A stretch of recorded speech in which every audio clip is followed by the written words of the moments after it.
প্রধান উপদেষ্টা অধ্যাপক ডক্টর মোহাম্মদ ইউনুস বলেছেন, জাতীয় ঐক্যমত্য কমিশনের চূড়ান্ত লক্ষ্য হল সংস্কারের বিষয়ে রাজনৈতিক দলগুলোর মতামতের ভিত্তিতে একটা সনদ তৈরি করা।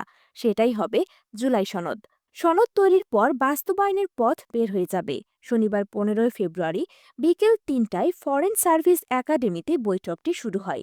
বৈঠকে কমিশন আগামী নির্বাচনকে সামনে রেখে নির্বাচন ব্যবস্থা, পুলিশ, বিচার বিভাগ, জনপ্রশাসন, সংবিধান ও দুর্নীতি দমন বিষয়ে সংস্কারের জন্য গঠিত কমিশনগুলোর সুপারিশ ছাড়াও কমিশন জাতীয় ঐক্যমত গঠনের জন্য রাজনৈতিক দল ও শক্তিগুলোর সঙ্গে আলোচনা করেন। জাতীয় ঐক্যমত্য কমিশনের সঙ্গে রাজনৈতিক দলগুলোর বৈঠকে অধ্যাপক ইউনুস সমাপনী বক্তব্যে একথা বলেন।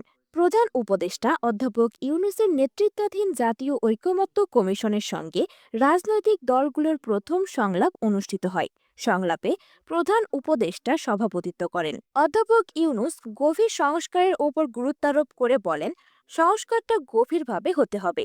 আপনারা বলবেন আমাদের প্রস্তাবে আপনারা একমত, অথবা কোন প্রস্তাবে সংশোধনী চান বা কোন কোন প্রস্তাবে একমত হলেন না, যাতে করে একটা জুলাই সনদ তৈরি করা যায়। সবাই মিলে একমত হয়ে গেলে বাস্তবায়নের পথ বের হয়ে যাবে।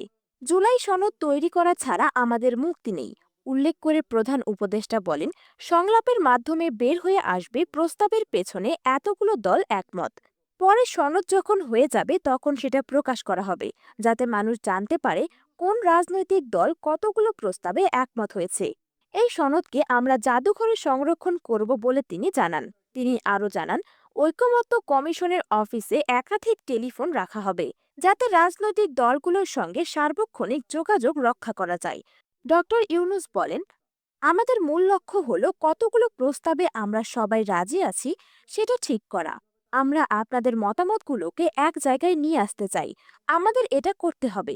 প্রধান উপদেষ্টা বলেন, সংস্কারের বিষয়ে একমত না হলে আমাদের মুক্তি নেই। সারা দেশের মানুষ বলবে, তোমরা সনদে সই করলে না, সংস্কার করলে না, আমাদের ওপর চাপিয়ে দিয়ে গেলে।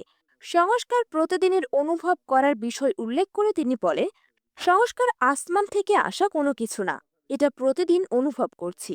সেই জায়গা থেকে আপনারা আপনাদের মতামত জানান।